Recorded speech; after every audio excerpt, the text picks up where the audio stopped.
नमस्कार दोस्तों, study ocean unfiltered में आप सभी का स्वागत है। मेरा नाम है प्रदीप। तो रिसेंटली यूएसए के एक अखबार में द वॉल स्ट्रीट जर्नल पर फ्रंट पेज पर एक ऐड पब्लिश किया गया इंडिया के। उसमें लिखा है कि इंडिया के वित्त मंत्री सहित कई और जो ऑफिसर्स हैं इंडिया में, इन सभी पर इकोनॉमिक सैंक्शंस लगाए यूएसए की गवर्नमेंट। एंड इसी के रिस्पॉन्स में भारत की तरफ से जवाब ये आया कि ये अटैक है भारत की सोवरेनिटी पर, भारत की संप्रभुता पर ये अटैक है। अगर देखा जाए तो ये काफ़ी एक वजनदार शब्द है और इन शब्दों का यूज़ किया गया है, काफ़ी वजनदार शब्दों का यूज़ किया गया भारत की तरफ से। बट इंडिया गवर्नमेंट में एक सीनियर एडवाइजर हैं, उनके द्वारा इन शब्दों का यूज़ किया गया है, क्योंकि ये जो ऐड है ना, ये जो ऐड है ये इंडिया और यूएसए के रिलेशंस को काफ़ी हद तक प्रभावित कर सकता है।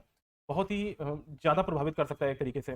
जिस तरह से हमारे यहाँ बहुत से अखबार हैं, आपने देखा होगा, द टाइम्स ऑफ इंडिया हो गया, द हिंदू हो गया, हिंदुस्तान टाइम्स हो गया, तो उसी तरीके से यूएसए में कई अखबार हैं, तो उन्हीं में से एक है द वॉल स्ट्रीट जर्नल। तो आप इंडिया में भी देखते होंगे कि कई बार जब कोई न्यू कार आती है या फिर न्यू बाइक आती है, न्यू मोबाइल आता है या फिर कोई न्यू मूवी आती है, तो फिर एक पूरे नए फ्रंट फ्रंट पेज पर या एक पूरे पूरे पेज पर एक पूरी तरीके से एक एडवर्टाइजमेंट पब्लिश किया जाता है, एक ऐड पब्लिश किया जाता है।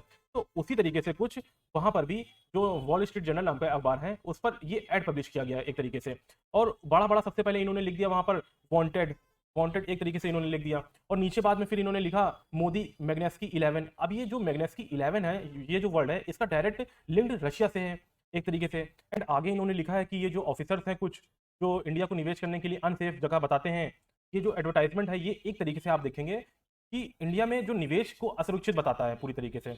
ये एक तरीके से इंडिया के इकोनॉमिक इंटरेस्ट पर अटैक है एक तरीके से, क्योंकि इंडिया को आज के समय आप देखेंगे कि चाहिए इंडिया को, इंडिया चाहेगा कि यूएसए के जो कंपनीज हैं वो इंडिया में निवेश करें, और जो कंट्रीज हैं, यूरोपियन कंट्रीज हैं या और भी कंट्रीज हैं, वो इंडिया में निवेश करें। और आज के समय ऐसे टाइम पर जब इंडिया की जो हमारी वित्त मंत्री हैं और वो वहाँ पर इंडिया की इकोनॉमी को प्रमोट करने गई हुई हैं, यूएसए में हैं, इंडिया की इकोनॉमी को प्रमोट कर रही हैं, तब एक ऐसा ऐड पब्लिश किया जाता है लीडिंग न्यूज़पेपर जो वहाँ का यूएसए का है उसके द्वारा पब्लिश किया जाता है, इंडिया एक असुरक्षित देश है निवेश करने के लिए। तो मुझे ये भी लगता है कि ये थोड़ा प्लान्ड इन्होंने किया होगा कि जब वित्त मंत्री इंडिया की यहाँ पर आएंगी तब ये इस तरीके से ऐड पब्लिश करेंगे।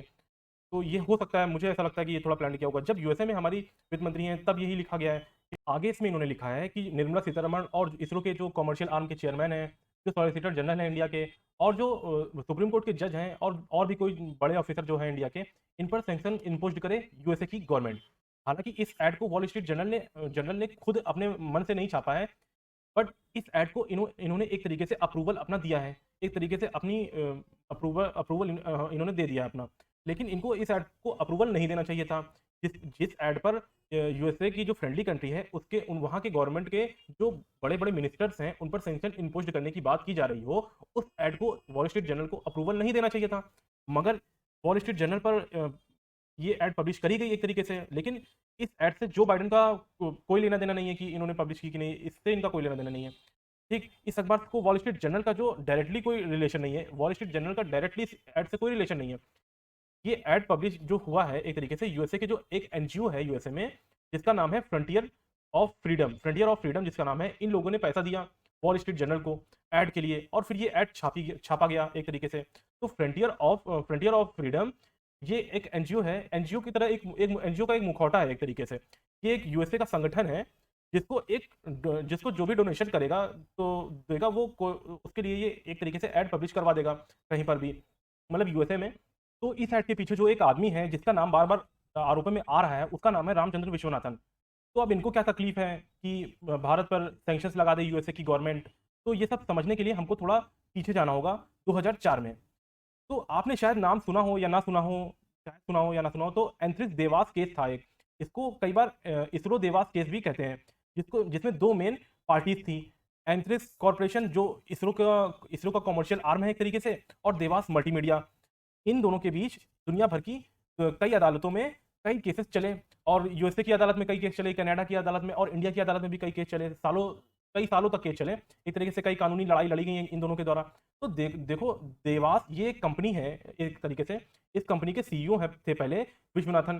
ठीक, देवास जो कंपनी है, इस कंपनी के सीईओ थे विश्वनाथन पहले, और देवास ने एंथ्रिक्स कॉर्पोरेशन के जरिए इसरो के साथ 2004-5 में एक एग्रीमेंट किया, जिसके अंतर्गत इसरो जो है वो सैटेलाइट लॉन्च करेगी, और उस सैटेलाइट को जो देवास कंपनी है वो इस्तेमाल करेगी। बाद में कुछ भ्रष्टाचार के इश्यूज सामने आते हैं, और फिर उस समय जो 2011 में यूपीए की गवर्नमेंट होती है, वो इस पूरे जो पूरा जो देवास कॉर्पोरेशन और इसरो का जो ये पूरी डील हुई थी इस सब मामले में, तो इस पूरी डील को कैंसिल कर देती है एक तरीके से। तो विश्वनाथन को, जो उस वक्त देवास कंपनी के एक तरीके से को लीड कर रहे थे, उनको बहुत गुस्सा आ जाता है कि ये जो पूरा मतलब हमारा प्लान था उसको इन्होंने खराब कर दिया।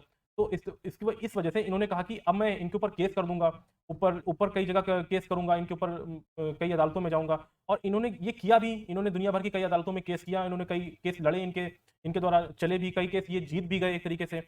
जिसके बाद केस लड़ने के बाद कई केस जीत भी गए भारत। फिर अंत में क्या होता है कि भारत की सुप्रीम कोर्ट जो ने एक जजमेंट इनको फिर सुनाया, तो वो जो जजमेंट जजमेंट है वो बाकी जो अदालत है उन सब जजमेंट पर भारी पड़ गया। तो भारत में आज भी विश्वनाथन को देवास कंपनी के फॉर्मर सीईओ के रूप में देखा जाता है, जो कई हजार करोड़ों का घोटाले में, कई हजार करोड़ों के स्कैम में इन्वॉल्व थे।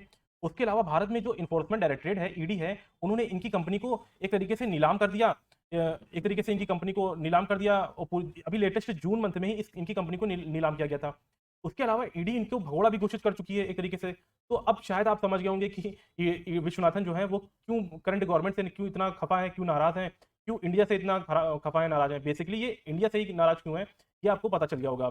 तो भारत को अनसेफ प्लेस निवेश के रूप में ये क्यों कह दिख रहे हैं, क्योंकि भारत में इन पर बहुत से आरोप लगे हुए हैं एक तरीके से। भारत में भ्रष्टाचार के आरोप इनके ऊपर लगे हुए हैं। मगर विश्वनाथन का ये कहना है कि जो करंट गवर्नमेंट है इंडिया की, जो अभी गवर्नमेंट है इंडिया की, वो इनके साथ बहुत ही ज़्यादा एग्रेसिवली डील कर रही है। तो उसी के रिस्पांस में विश्वनाथन ने क्या किया कि जो यूएसए में कई सारे एनजीओज हैं उनको खूब सारी फंडिंग दी, और उसी फंडिंग के दौरान ही इन्होंने जो एक एनजीओ है उसके द्वारा इन्होंने ये काम पूरा किया, एडवर्टाइजमेंट जो है द वॉल स्ट्रीट जर्नल अखबार में छपवाया एक तरीके से। और ये कोशिश करी कि यूएसए जो है एक एक्ट के अंदर, एक एक जो एक्ट है यूएसए का, उसके अंडर में इंडिया के ऊपर कुछ सेंक्शंस लगा दिए जाएं इंडिया। तो ये एक्ट कौन सा है, अब ये जान लेते हैं। तो एक एक्ट है global Magnitsky human right accountability act. ठीक, तो इस एक्ट का की क्या कहानी है, अब इस एक्ट को थोड़ा समझ लेते हैं हम लोग। तो 2009 में रशिया में एक बहुत ही अनफॉर्चुनेट केस हुआ। तो रशिया में एक टैक्स लॉयर थे जिनका नाम था सर्गेई मैग्नेस्की।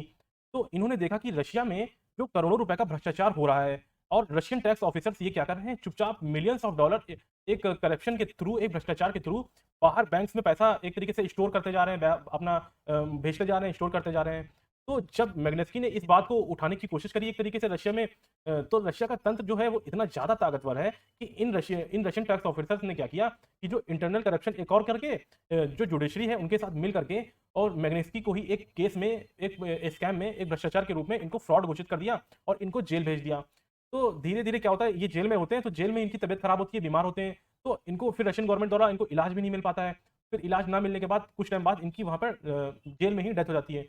तो ये मैग्नेस्की का केस यूएसए की बहुत, तो इनकी डेथ होने के बाद मैग्नेस्की का जो केस है, ये यूएसए की गवर्नमेंट को एक तरीके से बहुत इंटरेस्टिंग लगता है। तो यूएसए के जो कानून निर्माता है, एक तरीके से कानून मेकर है, उन्होंने क्या इस केस को पिकअप किया एक तरीके से, और लिया, मतलब पिकअप किया, और ये सोचा कि जो पुतिन की जो गवर्नमेंट है उसको टारगेट किया जाए, क्योंकि ये तो यूएसए वाले, और इनका जो 36 का आंकड़ा रशिया से रहता ही है, तो टारगेट करने का कोशिश, बहुत अच्छा मौका इन्होंने देखा।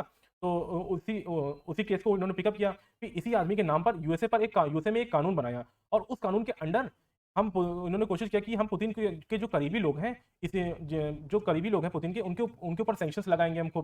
तो इसी से जन्म हुआ मैग्नेस्की एक्ट का, एक तरीके से यूएसए में जन्म होता है, मैग्नेस्की एक्ट का यूएसए में बनता है। और पुतिन इस एक्ट को एक तरीके से बहुत नफरत करते हैं, मैग्नेस्की एक्ट को, क्योंकि जब भी इस एक्ट के बारे में रशिया के मीडिया में बात होती है तो लोगों का जो याद आ जाती है मैग्नेस्की की, सर्गेई मैग्नेस्की की याद आ जाती है एक तरीके से, क्योंकि उन्होंने एक तरीके से आवाज़ उठाने की कोशिश करी थी भ्रष्टाचार के खिलाफ, तो एक्सपोज करने की कोशिश करी थी। तो अंत में उनके ऊपर केस लग जाता है और वो जेल चले जाते हैं। तो ये सब हुआ था। तो वॉल स्ट्रीट जर्नल पर जो अभी एड पब्लिश किया गया है ना, उसमें यह दिखा रखा है कि जो मैग्नेस्की के साथ में हुआ है वही विश्वनाथन के साथ में हो रहा है। तो ये दोनों मामले को जोड़ने की कोशिश कर रहे हैं, जबकि ये दोनों मामले पूरी तरीके से अलग हैं। वो मैग्नेस्की का मामला पूरा अलग है और विश्वनाथन का मामला पूरी तरीके से अलग है।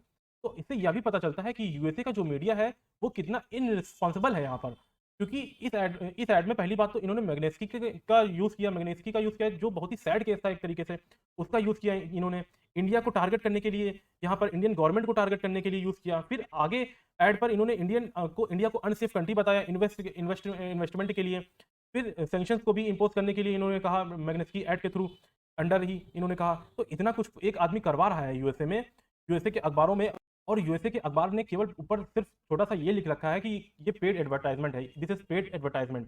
तो सवाल ये उठता है कि क्या यूएसए जाकर कोई भी इस टाइप का एड पब्लिश करवा सकता है इंडियन गवर्नमेंट के खिलाफ, इंडिया के खिलाफ, एक तरीके से इंडिया के ऊपर आरोप लगवा सकता है, एक एडवर्टाइजमेंट पब्लिश करवा सकता है एक तरीके से।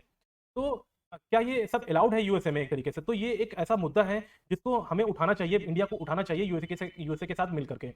तो ये उठाना बहुत ही ज़रूरी है एक तरीके से, क्योंकि अगर आप नहीं उठाएँगे इस मुद्दे को अभी, तो कई और लोग पड़े हुए हैं जो पूरी दुनिया में, कई अलग-अलग कंट्रीज़ में, जो इस तरीके से फिर और एडवर्टाइज़मेंट पब्लिश करेंगे, इंडिया के ऊपर कई और सैंक्शंस लगाने की माँग करेंगे, पूरा एक माहौल बनाने की कोशिश करेंगे। तो अगर इनको पहले ही एक एग्ज़ाम्पल नहीं सेट किया गया, पहले ही शुरुआत में ही कुछ नहीं किया गया, तो ये बहुत ही प्रॉब्लम हो सकती है इंडिया के लिए, इंडियन गवर्नमेंट के लिए, आने आने वाले समय में इंडिया के लिए भी। तो ये पूरा मामला रहा है। Thank you so much and जय हिंद।